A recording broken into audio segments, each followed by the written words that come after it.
Actually, what I'm going to talk about is there's been a hell of a lot of research on this, and the Enviro process, I know the inventor of it and all that. I've actually worked against them in many cases. I've been in legal cases with them, so I've worked with them a lot. Basically, alkaline stabilization was developed in the 30s because when they had anaerobic digestion, you had odors with hydrogen sulfide, and right up in the pH, you wouldn't release it. And in the 70s, the Swedes actually, using anhydrous lime, were able to pasteurize the biosolids from the exothermic reaction. Then, basically in the 90s, there's been some refinement on different ways you can actually add acids to increase your BTU values and things like that. There was some stuff done with that. And one of the important things that we did at Tulane, and Enviro did it, and as we looked at what caused this disinfection. It wasn't the high pH, it was the ammonium.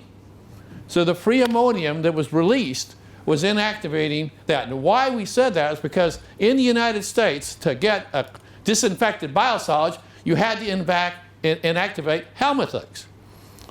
And I could take a parasite egg and put it in sulfuric acid, hit ozone with it, and it won't die.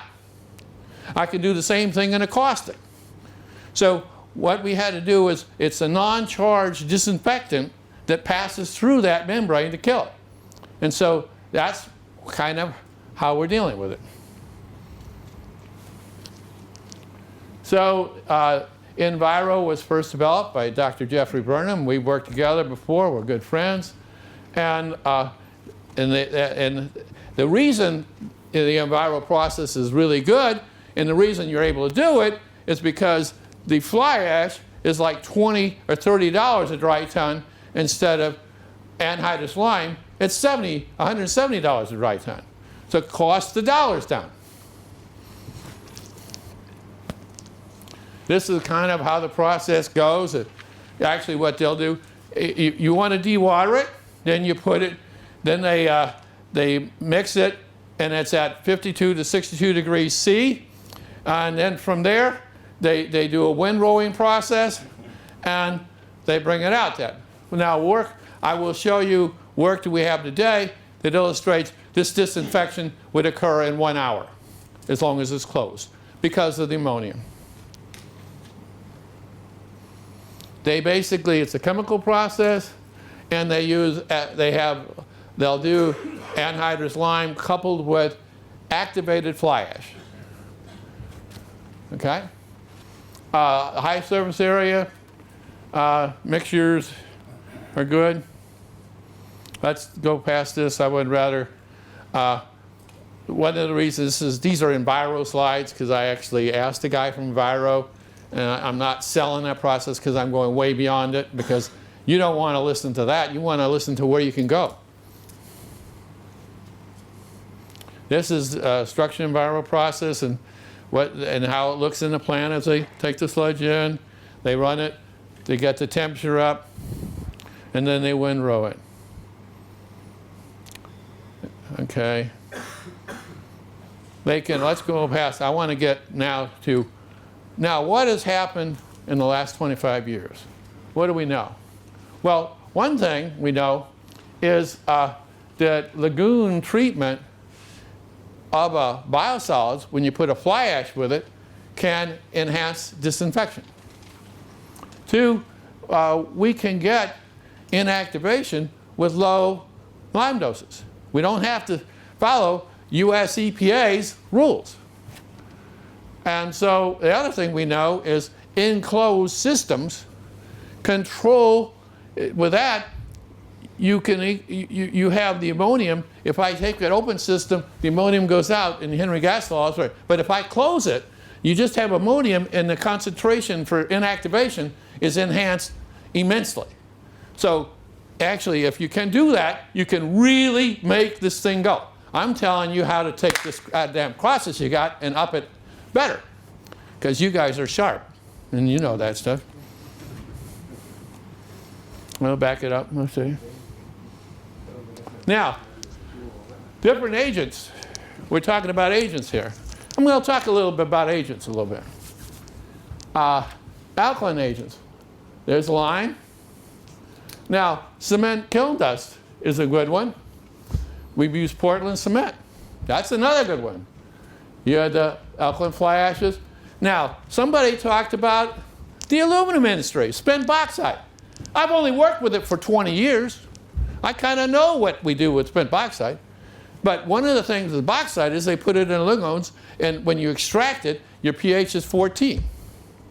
But as you get the rain in and it ages, the bauxite changes immensely. So what you were talking about, when you store ash, it's going to change. So anybody that thinks the ash that you have is sitting there all the time, it is not the same. It will change. Now, acids, these are important, but sulfamic acid was a really important one because one of the problems you have with alkaline treatment is the mixing. The mixing kills you. If you can't mix it, you have a problem. So if you can make it go thixotropic, then everything works lots faster. So we want to make it mix. Then I have other ones like oxidation stuff. Don't worry about that. I develop processes in all kinds of process schemes.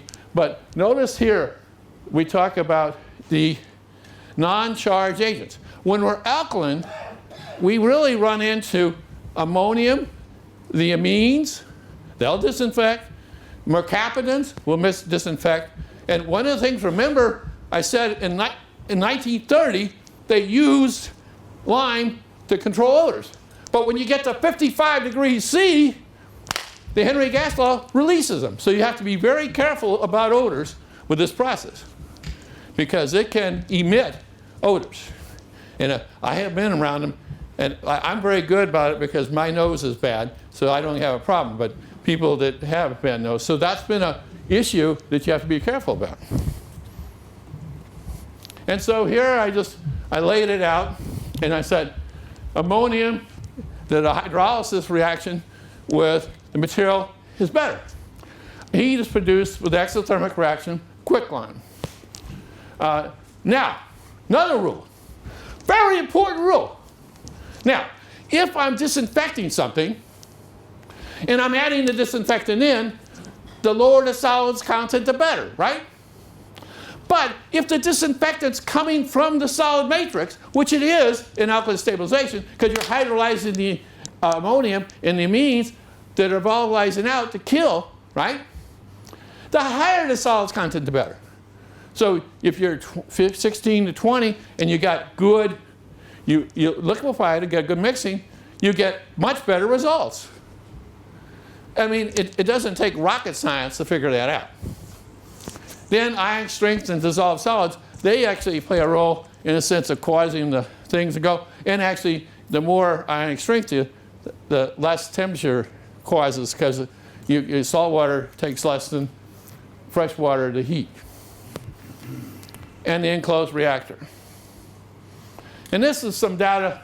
So when you go down to the critical agent, ammonium, here we go. And here you can see at this level, it took to get a disinfectant sludge 230 days. And when I upped it order of magnitude, it was about 25. You can see as we're going up, and so how we're down to at 40 degrees C, we're about 0.4 days.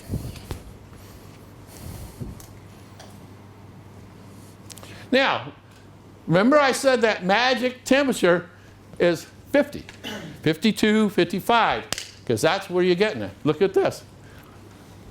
Now we go to minutes. At 50, look at when we get above 50. 40 minutes. That anaerobic number is wrong. We just put it there because we're getting it through the PEC of EPA, and we were being conservative. You know how long it took? 15 minutes.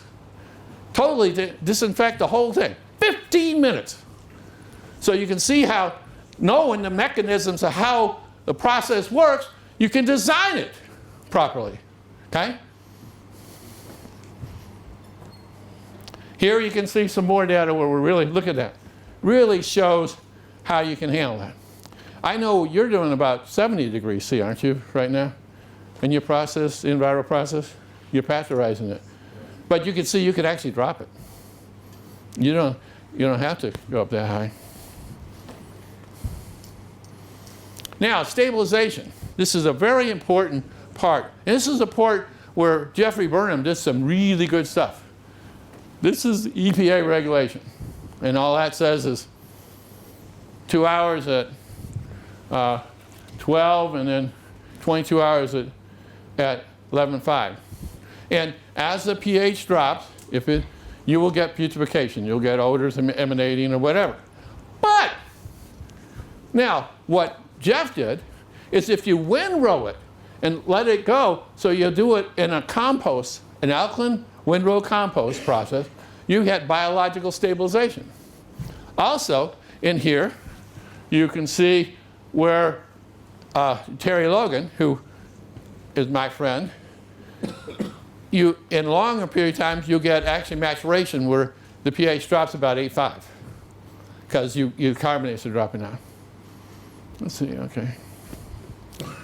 Now, one other interesting thing here that I saw was really important is when you look at a fertilizer value, and you're going to Florida, if you have high iron, and that they rate it as a better fertilizer than, we don't call it fertilizer, we call it soil amender in the United States. But if you add the high iron, it increases the value.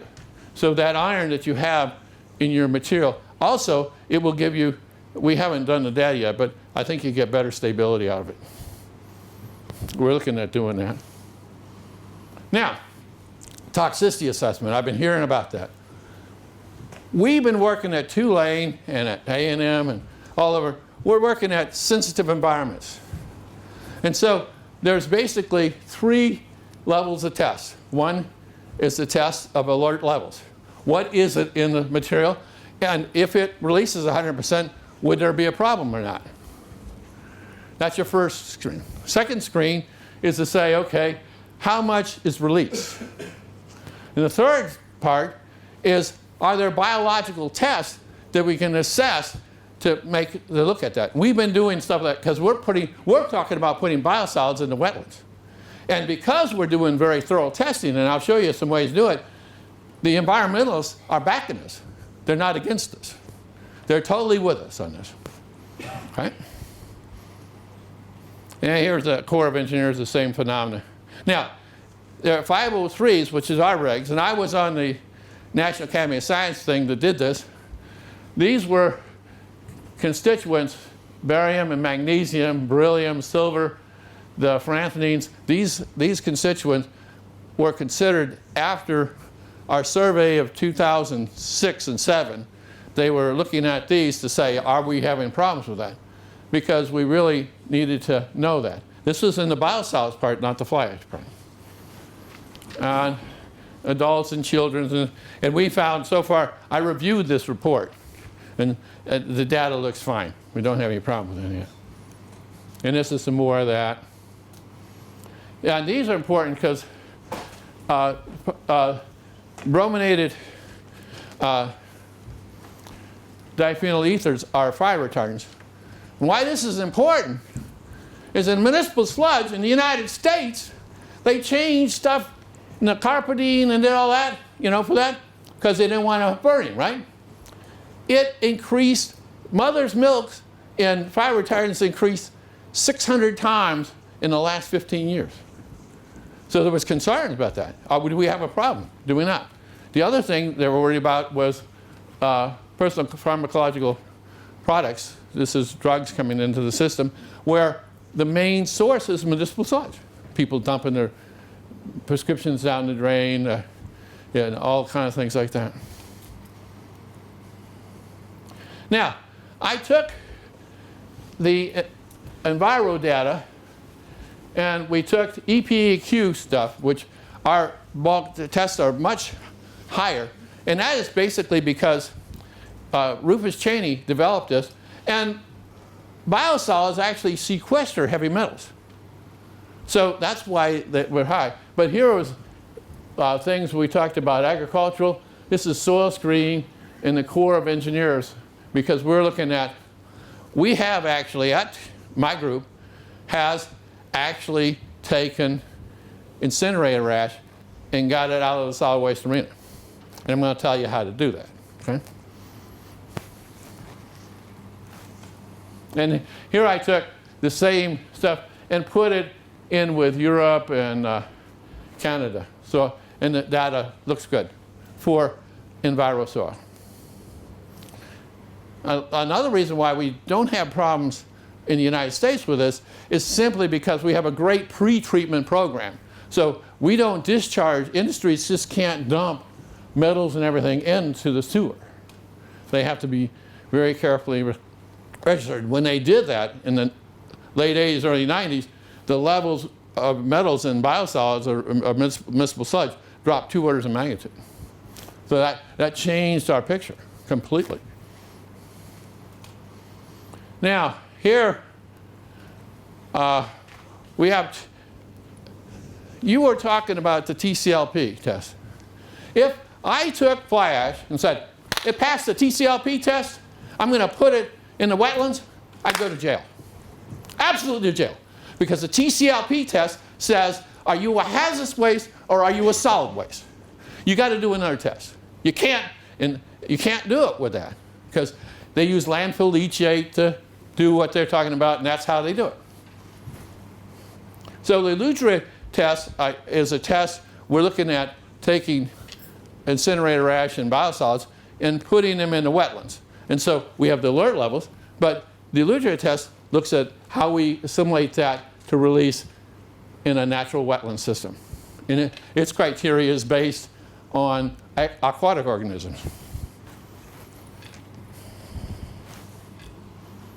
And this was developed in the 60s because when we were doing bulk density tests of nutrients in the Great Lakes where they had eutrophication, the numbers didn't jive, but when they did the Illusory test, they were able to correlate. And that's what they do is they take a bottom water with a sediment form, but what they're doing is they're using water from that site to compare with it. Now, the test that we use to take, if I was looking at your fly ash and I was doing a test for that, I would use the synthetic precipitation test or the acid rain test. That is the test that says, do I have a solid waste or do I have a non-waste of soil? So what we're doing there is we're looking at how we do that to simulate acid rain. And we have regulatory levels, just like you do in the TCLP test. There's 140 things. Now, when I've done the incinerator ash, you don't have many organics, so you don't have to worry about it. So you only have about 18 or 20 inorganics in that stuff. But here's how you do that. Now, we also have what we call soil screening tests, which are designed for Superfund sites. Is the soil contaminated, and how do I clean it up so it's not contaminated? So I have criteria for human health that says, how do I assess that? And there's a big long table with all kinds of stuff, but I could give you the tables we have. Each state has its own levels because it depends on where you're at to what you do. Now, next thing that we have that's really important is bioassays. And the reason we're getting into bioassays, for two reasons. One was when we look at the personal care pharmacological products, there's like 170, 180 constituents. It only costs you maybe $6,000 to $10,000 to analyze them. So what we can do is we can use an assay to say, is it hormonally active or not? And that costs $150. We've been doing these tests to do that kind of thing. This has been led by EPA and that. And then the other thing has been done is WRF did a study with advice of EPA and looked at bioaccumulation and things like that, tests and that kind of testing with organisms with that. And so far, the data that came out of that was pretty good. We didn't have a problem. But this kind of stuff that we're talking about here, if you're talking about your environmentalists in Australia giving you trouble, if you have this is an outreach program that you can use to show them that you're way beyond the regulations. And here's, again, we use the EDC system, and there they have the yeast and the human hormonal cell aspects of that. And they are very active in doing that. And they talk about human effects. Now, one important thing about the EDC hormonal activity test is when you have human material released in the environment, it doesn't affect humans, it affects animals. We've had fish in the southern part of the United States where all of them were feminized in streams from that. Now, if you have animals system, it's the reverse. It's humans. So you flip-flop on that point, okay? Here is a picture of how they do the ashes in processing for the environmental process, and you got different reclamation and other things like that. Now, future directions here. One, remediation is a soil mender. Not only if you use an enviro soil or an alkaline treated soil, it will not only raise the pH, but it will give you an organic base so that by far you can do that. And then in Canada, remember, what did I say? Alkaline treated material gives you free ammonium as it hydrolyzes, right? So if you put it in the soils, they've had zoonotic diseases in soils, and they've used alkaline material to treat the soils for zoonotic problems. It's because of the ammonia and things like that they're doing it. Ag lime agent, landfill cover, the soil mender, and partial fertilizer. Now, what we're looking at now is two things. One, if I take a lagoon-treated material, what happens there is it goes septic, right? You put it in a lagoon, and you get a disinfection. And we can get total disinfection in a lagoon in a year and a half, probably a year here. But now, what did I say? If you had a septic sludge and you put an alkaline agent in it, what's going to happen to the free ammonium release? It's going to be immensely higher. So you can knock stuff down. So instead of having to wait 2 years or a year, you could do it in 2 months. Jan Lespich and I did that in a very place that's very hot, Winnipeg, Canada, where the average temperature is probably minus almost in the wintertime, like minus 40. And we got inactivation when we covered it in 3 months with alkaline fly ash, okay? So you can see, and we're talking about, if I take a lagoon, I use alkaline fly ash, I can now, in a developing country, do it. And what we're talking about is the cost, and here we don't have to have the activating agent to increase the temperature, see? So we're just working on the one thing. So you can see how, and the other thing, work in Sweden, and that has illustrated that we can make a fertilizer. Okay, what I'm driving at is your sludges, we're talking about, can be between 1% to 4% phosphorus, right? It varies, but it can be that. But your ammonium's about 4%. But if you put urea into it, hell, you can get a fertilizer. What a fertilizer is, they call it 888, or it's 8% nitrogen, 8% phosphorus, then you have potassium, and then you have sulfur. And so you can see how you can do that. And what we're saying here is the cost now for this is this. If I take heat-dried material, City of Houston did this, we're doing great. We get $7 a dry ton for our material. Isn't it fantastic? It only costs them $600 to process it, but they get $7 a ton. So it's ludicrous. Whereas if you can make the fertilizer thing go, you can turn that around. You can actually make a profit that's beneficial and everything. So you can get the cost factors moving for you. I've been working with value-added products for many years. And that's the way of the future, anyway. So let's see. Here is a picture of environmental soil. Here is right here. In summary, coal ashes have been utilized for beneficial products.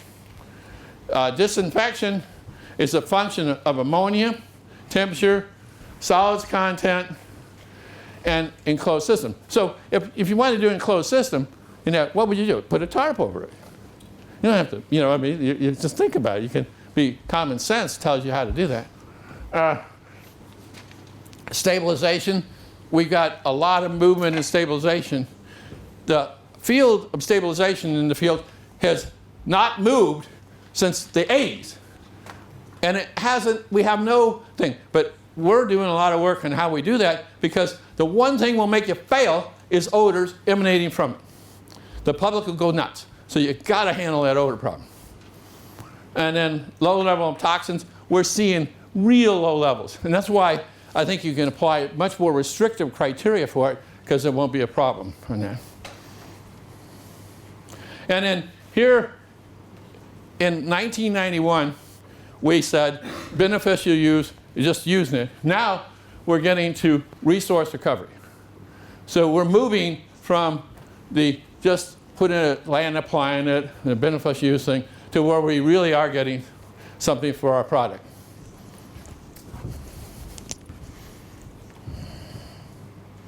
And this is your stuff.